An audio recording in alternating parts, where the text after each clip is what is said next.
താത്ത ഇജ് വന്നാ എന്തോ ഫോൺ വിളിക്കയിന്ന്? ഇക്കൊരു കല്യാണം ഉണ്ട് എന്റെ ഫ്രണ്ടിന്റെ.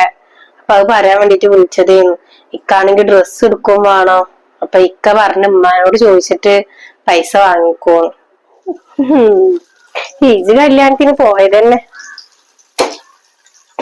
അതെന്താ നിങ്ങൾ അങ്ങനെ പറയണേ?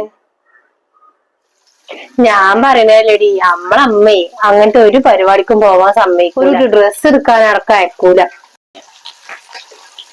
എന്റെ പെരേക്ക് തന്നെ ഞാൻ എത്ര ദിവസം പോയി നിന്നതെന്നുള്ള ഇജ്ജ് കണ്ടതല്ലേ. ഒരു ദിവസം അതിലും കൂടുതലൊന്നും പോവാനും സമ്മതിക്കൂല. ഇക്കൊക്കെ പൈസ ഇമ്മക്ക് അയച്ചു കൊടുക്കണ്ടെന്ന് തന്നെ ഉള്ളു. ഇക്ക പറയും നമ്മോട് എന്താ വേണ്ടച്ച വാങ്ങാന്. അതിന് ഇമ്മ സമ്മതിച്ചാലല്ലേ. ഇമ്മ ഒരു ഉറുപ്പ്യ നമ്മളെ കയ്യിൽ തരില്ല. പെരേക്കടക്കം പോകുമ്പോ ഒന്നും തരാതെ പോവാ. ഇവിടുന്ന് പോകുമ്പോ വണ്ടി കൊണ്ട് വിളിച്ചു തരും. അതിന്റെ പൈസ അമ്മേനോട് കൊടുക്കും. അപ്പോഴും ഇല്ലേ നമ്മളെ കയ്യിലൊന്നും തരും. പിന്നെ അങ്ങനൊന്നുമില്ല. ഉമ്മാനെ കണ്ടാൽ തന്നെ അറിയാലോ പാവാണെന്നുള്ളത്. ഇമ്മ എന്നോട് ഇതുവരെയായിട്ട് അങ്ങനെ പെരുമാറിയിട്ടുമില്ല. അതിപ്പോ കല്യാണം കഴിഞ്ഞിട്ട് ഇപ്പൊ എത്ര ആയത്? 1 മാസം ആവണല്ലേ ഉള്ളൂ. അപ്പൊ പിന്നെ സ്വഭാവമൊക്കെ അറിയാനാവണല്ലേ ഉള്ളു മോളെ. എന്തായാലും ചോദിച്ചു നോക്കട്ടെ.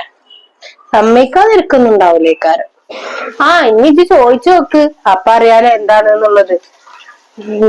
ഇപ്പൊ എന്തായാലും ഞാൻ പണിയോട് നോക്കിട്ടേ അടുക്കളയത്താണ് കേക്ക് നമ്മക്ക്. എന്നിട്ട് എന്നാ പുറത്തേക്ക് രണ്ടാൾക്കും കൂടി ഒരുമിച്ച് നിക്കാം. അന്ന് ഞാനും കൂടി കൂടാ. ഇനി എന്താ മുറിക്കാനുള്ളത് അവരോട് തന്നാളെ മുറിച്ചോളാം.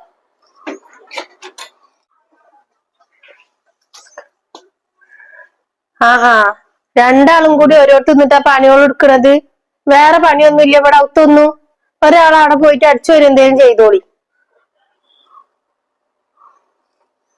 ഞാൻ അടിച്ചോരിക്കോളന്ന്. താത്ത ഇവിടെ നിന്നോട്ടെ.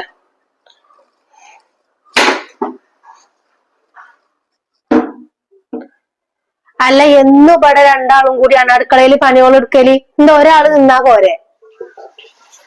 അല്ല, ഓളിപ്പോ ഇങ്ങോട്ട് വന്നതാണ്. അപ്പൊ ഞാൻ ഇവിടെ മീൻ പൊരിക്കുന്നത്. അപ്പൊ ഞാൻ ഓളോട് പറയുന്ന ഏതായാലും ആയില്ലേ, രണ്ടാൾക്കും കൂടി അടുക്കളയിൽ തന്നെ കഴിച്ചിങ്ങാണ്ട് പുറത്തേക്ക് ഇറങ്ങാന്ന്.